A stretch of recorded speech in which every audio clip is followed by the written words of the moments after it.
evening, everyone. I'm Elizabeth Leonard, also known as Beth Ann, and I'm honored to be here tonight. I would like to thank the Menino family and all of those that are part of AVM and all that helped put this together tonight. I'd like to share how the foundation impacted myself and my family, who is all here with me tonight.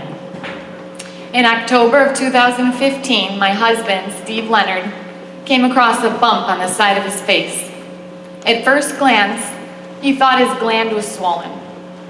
It was concerning to us that this bump caused him no pain, nor did it look infected.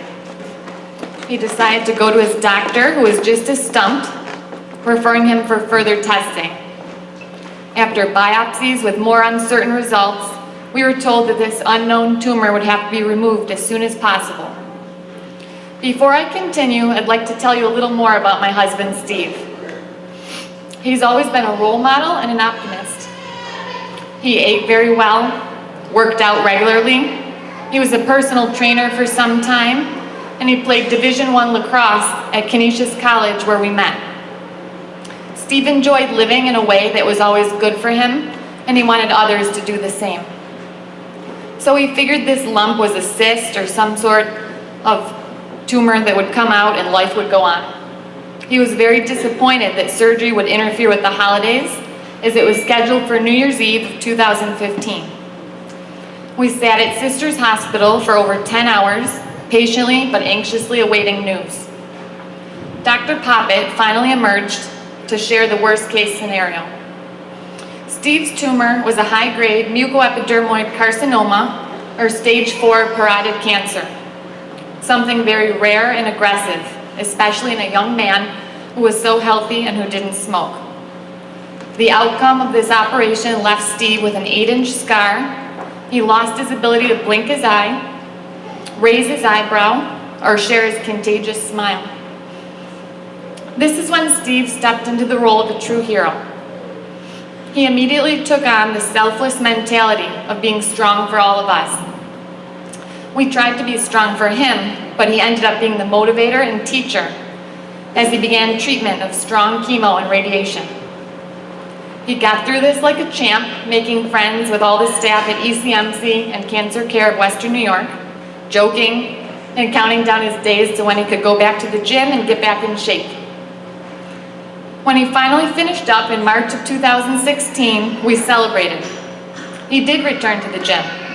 He barely missed work, we went out with our friends, and he refused to let anyone baby him or feel bad about any of this. He was especially excited when we noticed that his smile was starting to come back a little bit as the nerve was regenerating near his mouth.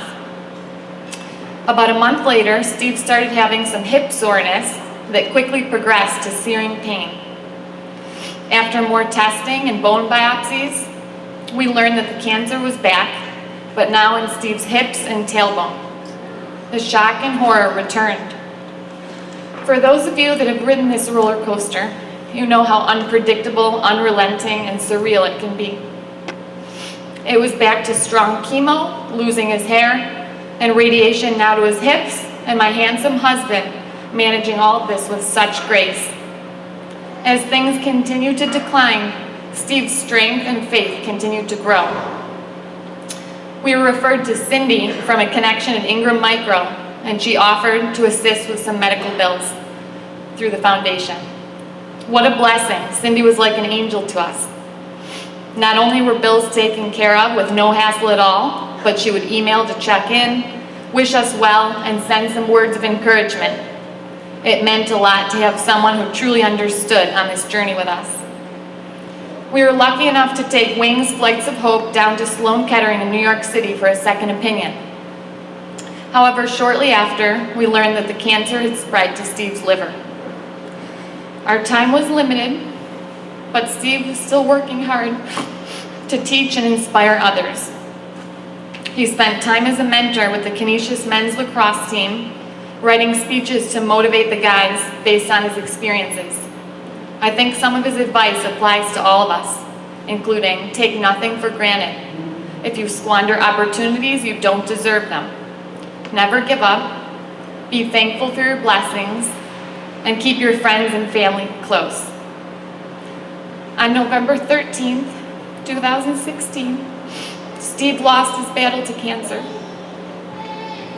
But I can't say that he lost because he fought until the last moment. Again, maintaining strength greater than all of ours. He was accepting, at peace, and joking around with us until the last breath. When surrounded by a room of about 30 loved ones, Steve asked to hear the song Soul Shine by the Allman Brothers.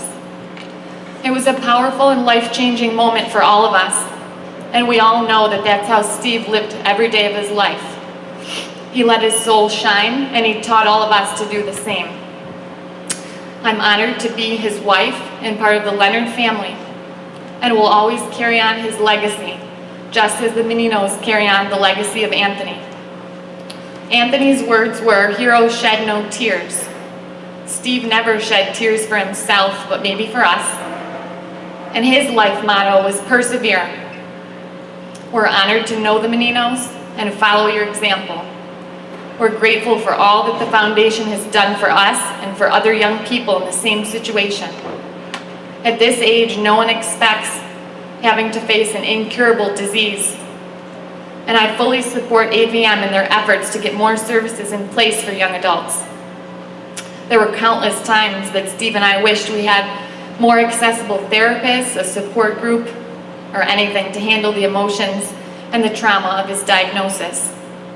The AVM Comfort Room at ECMC did bring us peace and comfort in some of the most difficult times, and for that we're very grateful. We all want our loved ones back, but how beautiful to have a network of people that translate this into helping others going through the same struggles.